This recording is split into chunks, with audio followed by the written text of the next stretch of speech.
Hey everyone. Just something on my mind because it has been sort of circulating in my thoughts for the last couple days, and I just wanted to talk about something very simple. Plate mount stabilizers. Plate mount stabilizers, as you may all know, are the stabilizers that, well, mount onto the plate. So most likely they have a little tab in the back where you can either just push them in and they'll snap back and they will clip into the plate, and how you remove them is you push the tab forward, you move up the stabilizer, and it pops right out, because most plates that allow for plate mount stabilizers will allow for that function. And I've noticed some videos, I'm not going to name any because this is of no fault to their own, most likely they're either uninformed or they're simply informing their audiences of how impressed they are with stock plate mount stabilizers, but I noticed some keyboard videos be like, wow, we're going to immediately get rid of these plate mount stabilizers, Durac plate mount stabilizers only, and sometimes you will even say like, oh, we're going to replace the plate mount stabilizers with screw-ins because they're just, that much better.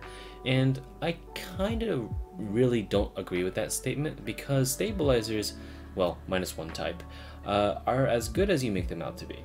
And the reason why I say that is most likely because the reason why plate mount stabilizers are as pooped on is because their plate mount stabilizers most likely came from a cheap mechanical keyboard you would find on a gaming board from a big company, or perhaps a cheap Amazon board that you bought for $35, or even just like finding a rattly vintage board that is basically bone dry and has seen the worst for wear. So most likely, and watch your ears now, your plate mount stabilizers from a very cheap mechanical keyboard sound like this.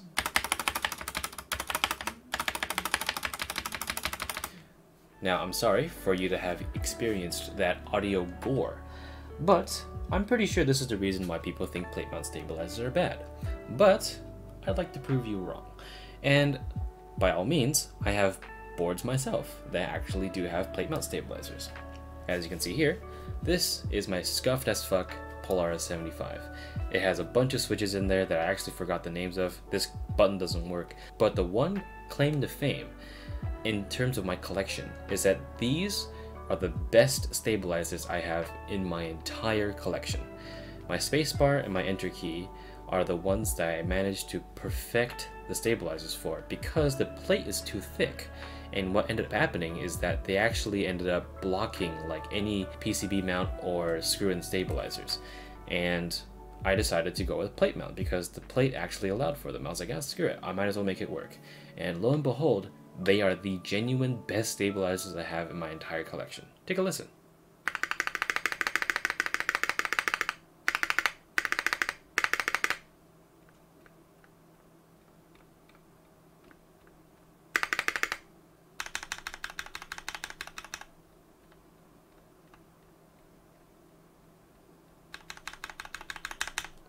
As you saw there, I literally was trying to like glide my finger off it because I was that confident that these things don't rattle, and sure as hell they don't. And the reason why they don't is because I properly tape modded the stabilizers along with putting the tape on the PCB and just, putting the tape on the plate so that it doesn't wobble in place. Because the reason why people probably think plate mount stabilizers are really bad are also because of the fact that the plate mount stabilizers don't sit right in the plate. If you ever watch Colin3 Wildcat's video, I'm kidding, Wildcat's videos, a lot of the times he might pull out a pair of tweezers, not like this, but you get the idea, and he'll sort of like grab the stabilizer and sort of wiggle it, and a lot of the time you'll see him include tape under the plate because that's how you stop the stabilizer housing from rattling inside the actual plate itself. Because sometimes, even no matter how well you lube or holy mod or whatever the plate mount stabilizer, the main issue with a lot of stabilizers in terms of plate mount stabilizers is that they wobble in place inside of their little placement holes on their enter, shift, backspace, spacebar, whatever, you name it. As a matter of fact, these things are so wobbly that you can literally hear these things wobble in place. So clearly this is not a good modification done to the spacebar, and I purposely actually did that because the tolerances for these things are actually pretty bad. Because this doesn't come from the stabilizer itself, it came from the stabilizers wobbling in place. So, that being said, let's provide another example, because, you know, oh, what if this is just like a one-off because the plate is really good? Well, first of all, the plate wasn't very good, but I actually have completely stock plate mount stabilizers inside my RK84. This is an RK84 from Royal Kluge, and all the stabilizers inside this keyboard are stock, completely from factory, and all I did was tape mod them and lube them. That's literally it, so listen to the spacebar.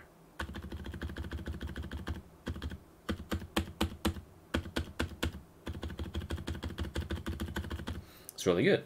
Enter key. I'm smashing this thing, and you don't hear the wire hitting anything.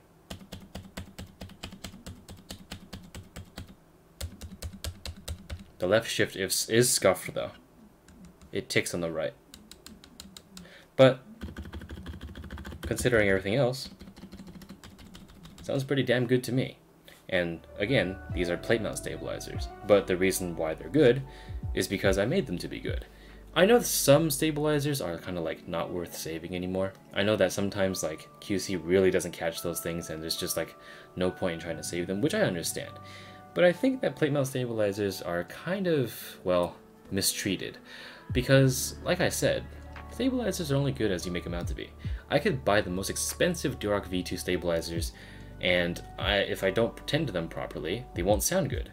For example, inside my DO-V2 right now, my spacebar is pretty good. Right? Pretty good. Left shift also pretty good. But listen to my enter key. I did not tend to this very well. I overlubed it, and then I tried scooping some of the lube out, and I also didn't properly tape mod the PCB, and I forgot to holy mod this thing as well. So, in the end, because I didn't do the proper modifications, this enter key, with Durock V2s by the way, just letting you know, sounds worse than the enter key on my Polaris 75.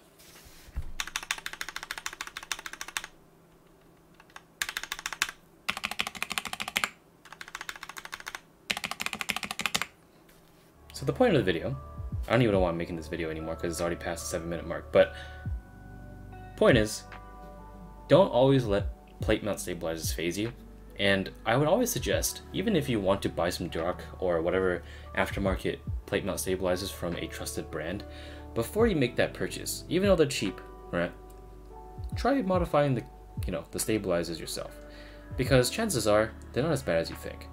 As I don't think that all of a sudden, after I make this video, all the plate mount stabilizers made by every single company turns out to be like god tier, or even just, genuine garbage. But honestly, you can probably just not take my word for this, but I'll link Wildcat and some of his videos in the description below to properly showcase what it's like to actually properly modify plate mount stabilizers without buying anything aftermarket or whatnot, because it really is as easy as taking the time to modify them correctly and, well, making them sound good. Anyway, I'll probably see you guys in another week. I had to get something out because I feel bad for letting you guys just hang there. But, also getting something off my mind as well. So, in the meantime, I hope this video was informative, and I hope that, well, this changes your mind about things. Take it easy.